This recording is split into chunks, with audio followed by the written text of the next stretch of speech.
মাননীয় সভাপতি প্রফেসর আলী রিয়াজ সাহেব যে বক্তব্যটি দিয়েছেন, হয় আমি বুঝতে পারিনি অথবা ইন্টারপ্রিটেশনটা অন্যভাবে মিসলিডিং হয়ে যাবে এই আমাদের ফিউচার ডিসকাশনের জন্য। এখানে 142-র প্রয়োজন তো নাই। স্পেসিফাই করে দিয়েছি যে এই বিষয়গুলোতে রেফারেন্ডাম হতে হবে, যদি কনস্টিটিউশন অ্যামেন্ডেড হয় তাহলে যেতে হবে। এটা হচ্ছে পরের বিষয়, এটা কমপ্লিটলি এখন আমাদের আলোচনার বিষয় না। আমি যেটা প্রশ্নটা মোশতাক ভাইয়ের ক্ষেত্রে বলেছিলাম যে এই যে পরিবর্তনগুলো আমাদের জাতীয় সনদে যেগুলো উল্লেখিত হয়েছে তার কিছু কিছু বিষয় তো বেসিক স্ট্রাকচারের অংশ, তাই তো? এখন যদি আপনি যে আইনসভা তৈরি হবে, এটা আমার প্রশ্ন রবীন্দ্র সাহেব, আমার প্রশ্ন যে যেই স্ট্রাকচারটা আমরা তৈরি করবে সেই স্ট্রাকচার যখন এগুলো চেঞ্জ করবে, তো এটা যদি বেসিক স্ট্রাকচারের পার্ট হয় একটা, মানে সেইটা কি এই 142 আন্ডারে অর্থাৎ কনস্টিটিউশন অ্যামেন্ডমেন্টের মধ্যে সেই প্রশ্নটা উঠবে কিনা যে তার ইসে আছে, ক্যাপাসিটি আছে? দুইটা referendum after the amendment of the constitution, সেই রেফারেন্ডামটা হবে সাকসেসর পার্লামেন্টে কনস্টিটিউশন চেঞ্জ করার পরে, সেখানে ওই আর্টিকেলগুলো যদি আসে, সেই বিষয়ে আমরা এখানে আলাপই করার প্রয়োজন নেই। আমরা আলাপ করছি যে রেফারেন্ডামের কোশ্চেনটা এসছে যে জুলাই জাতীয় সনদ, তার মধ্যে যে কনস্টিটিউশনাল প্রভিশনগুলো প্রপোজ করা হয়েছে অ্যামেন্ড করার জন্য। আমি মাইকটা চেয়ে নিয়েছি এই জন্যে যে মাননীয় সভাপতি প্রফেসর আলী রিয়াজ সাহেব যে বক্তব্যটি দিয়েছেন, হয় আমি বুঝতে পারিনি অথবা ইন্টারপ্রিটেশনটা অন্যভাবে মিসলিডিং হয়ে যাবে এই আমাদের ফিউচার ডিসকাশনের জন্য। এখানে 142-র প্রয়োজন তো নাই, কারণ সংবিধানের যে সমস্ত আর্টিকেলগুলো এবং প্রিয়াম্বল চেঞ্জ হলে, অ্যামেন্ডেড হলে পরে গণভোটের আয়োজন করতে হবে, রেফারেন্ডাম, যেটা 15th অ্যামেন্ডমেন্টে অ্যাবলিশ করে দেওয়া হয়েছিল, সেটা হাইকোর্টের ভার্ডিক্টের মাধ্যমে রিইনস্টেট হয়েছে। ওই জন্যই বলি যে ডক্ট্রিন অফ ইক্লিপস অনুসারে রিইনস্টেট হয়েছে, বিকজ এটা এখনো পর্যন্ত অ্যাপিল হয় নাই, চ্যালেঞ্জড হয় নাই। 6টা আর্টিকেলের মধ্যে এটা একটা গুরুত্বপূর্ণ। কিন্তু আমরা এখন সেই জায়গায় তো আসতে হচ্ছে না। পরবর্তীতে সংবিধান যখন সংশোধিত হবে নেক্সট পার্লামেন্টে, যে আর্টিকেলগুলোতে চেঞ্জ আসবে, অবশ্যই এই সমস্ত আর্টিকেলগুলো আছে, সেই জন্য আবার রেফারেন্ডাম হতে হবে রাষ্ট্রপতির স্বাক্ষরের আগে।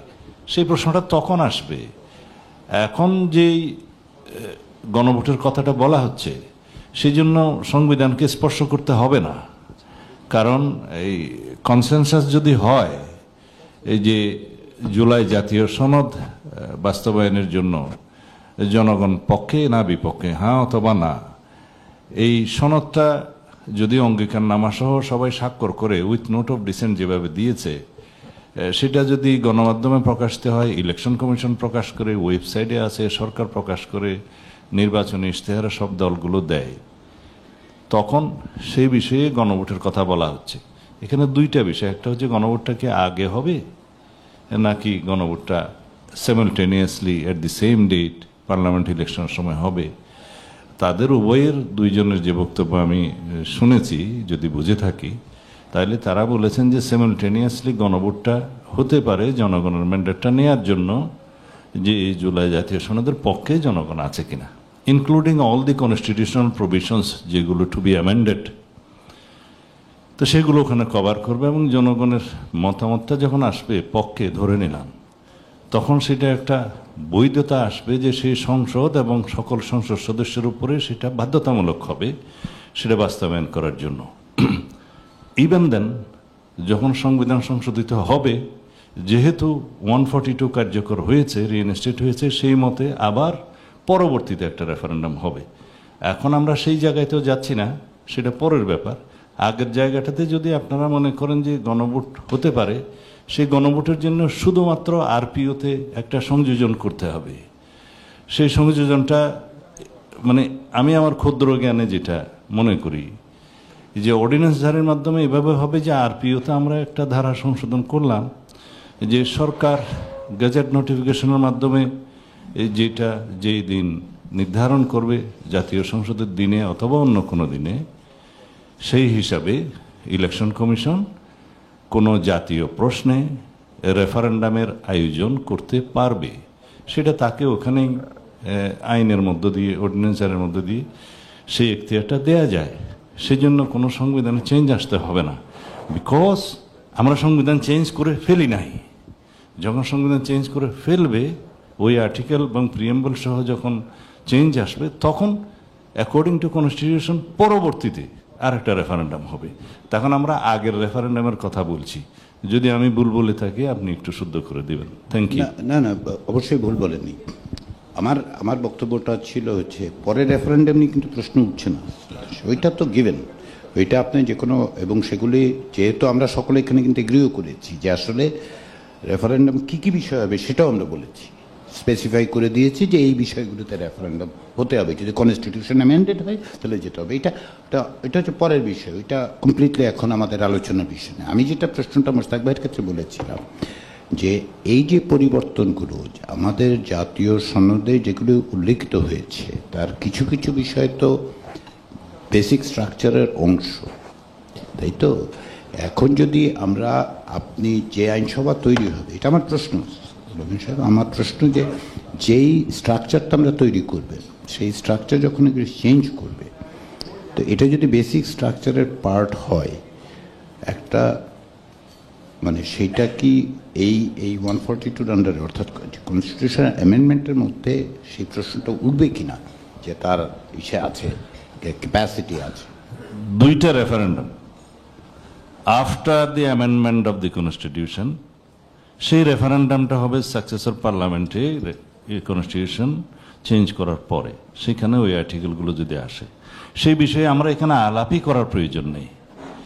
আমরা আলাপ করছি যে রেফারেন্ডামের কোশ্চেনটা এসছে যে জুলাই জাতীয় সনদ, তার মধ্যে যে কনস্টিটিউশন প্রভিশনগুলো প্রপোজ করা হয়েছে অ্যামেন্ড করার জন্য, সেগুলো সহ এই জুলাই জাতীয় সনদ জনগণ পক্ষে কি বিপক্ষে, সেইটার রেফারেন্ডামটা যাতে একটা লেজিটিমেসি আসে, একটা ম্যান্ডেট আসে জনগণের পক্ষ থেকে, যাতে সবাই নেক্সট পার্লামেন্ট এবং অল দি পার্লামেন্ট মেম্বার যাতে এটা বাধ্য থাকে, কম্পেলড হয় যে জনগণের ভার্ডিক্ট তারা, এবং একটা লেজিটিমেসি আসে। সেই লেজিটিমেসির জন্য কোনো কনস্টিটিউশনের চেঞ্জের এখন দরকার নাই। শুধুমাত্র আরপিওতে ইলেকশন কমিশনকে ক্ষমতাটা দেয়া হবে, সেটার অ্যামেন্ডমেন্টটা, সংযোজনটা একটা ধারার মধ্যে আনতে হবে এইভাবে, যদি সরকার গেজেট নোটিফিকেশনের মাধ্যমে গণভোটের আয়োজন করে কোনো জাতীয় প্রশ্নে, সেই গণভোট জাতীয় সংসদ নির্বাচনের দিনে একই সাথে অথবা অন্য কোনো দিনে, আমি অথবাটা যেহেতু অপশন আছে সবার আলোচনার জন্য সেই জন্য বলছি, জাতীয় গণভোট পরিচালনা করতে পারে। সেই এখতিয়ারটা ইলেকশন কমিশনকে না দিলে election commission at their own বর্তমান পরিস্থিতিতে সেটা করতে পারবে না।